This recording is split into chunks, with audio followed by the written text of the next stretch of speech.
I think the one thing people underestimate about video games is that people think it's just playtime. But I always say that the one thing video games can give you that nothing else in entertainment can is that feeling of pride, right? Look what I did. And even though we want to make a game that is very big and is very long, you can play for all of those years. It's all the paths you didn't take that make it special to you, that you feel like when you finish that quest, that you feel that you accomplished something that week. The people who love video games can always say, like, you know, what'd you do today? I saved the world.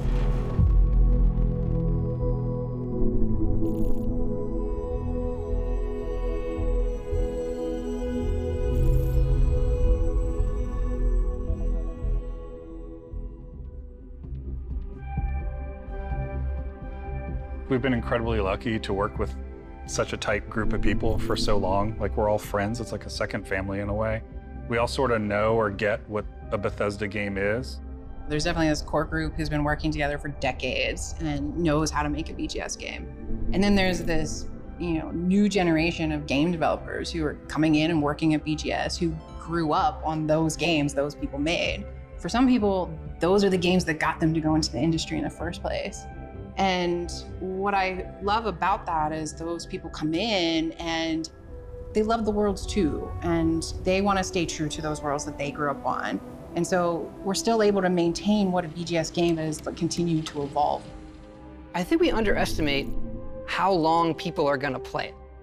You look at Skyrim, we're sitting here 10 years later, and it keeps having this life, and it changes how you want to create something.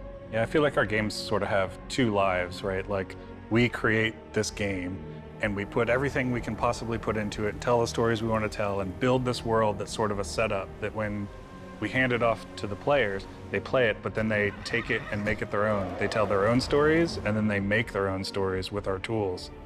I think it's the hallmark of our games that, you play it and my experience is going to be different than yours. I'm going to come in and tell you a funny story about something that happened to me.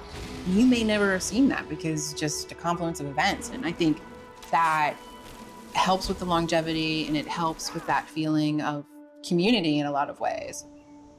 It is a world that you get transported to that you can really make your own. And that's where, for me, the magic is, to do it for 2 decades and close to that for so much of our group. There's a big trust there that we know how we solve certain things together. We were doing Morrowind and looking at what we might do after that and beyond that. And we had a list of what are the other types of worlds we want to go to. And obviously Fallout was at the top of the list, if we could do that, and that, magically, luckily came true for us. And right behind that was, science fiction.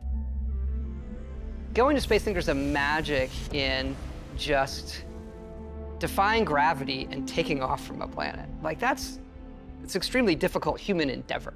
Yeah, a lot of our games are about exploration, and that's sort of like, that's the ultimate exploration, is what's out there, what's past Earth, right? So it's incredibly exciting for us to work on something like that.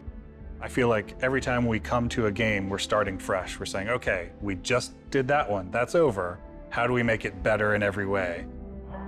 It's got a more realistic, science-based backing to it, whereas Skyrim is sort of an epic fantasy. This is a more grounded game and a grounded setting about exploration. So I think that gives us a different take on how we make everything. So that's sort of the thing you latch onto when we're making new areas, making environments, making characters. The mechanics of the world are entirely different, but there are similarities. And I think those are things we like. Like, we like playing first person. We like having all the coffee cups. We like being able to touch everything. Those moments make the whole thing believable. Being able to watch the sunset and nighttime come and just sit there and watch the world go by seems like it's not gameplay, but it is vital to how you feel through the rest of it. I also think that because it's based in a more realistic atmosphere, is like, you have a lot of people on our team who are super into certain things like robotics or engineering, and they can use this lifetime of knowledge they have gathered and then use it in their work. Everyone comes from, these different areas and brings stuff to the game that can make it in, and it all matters, from the rocks to the clutter to, what the spacesuits look like. It's, based on people's experience and sort of learning about how things work in the world and trying to apply it in a way that's believable for this universe. Yeah, it starts feeling so real to us. Like you're saying, we do all that stuff, but then concepting like everything they eat, or the toys the children play with, or what are their bedtime stories? What is their art? What is their history? What is their entertainment? It is a universe, not just a game. There has to be an emotional trigger that occurs.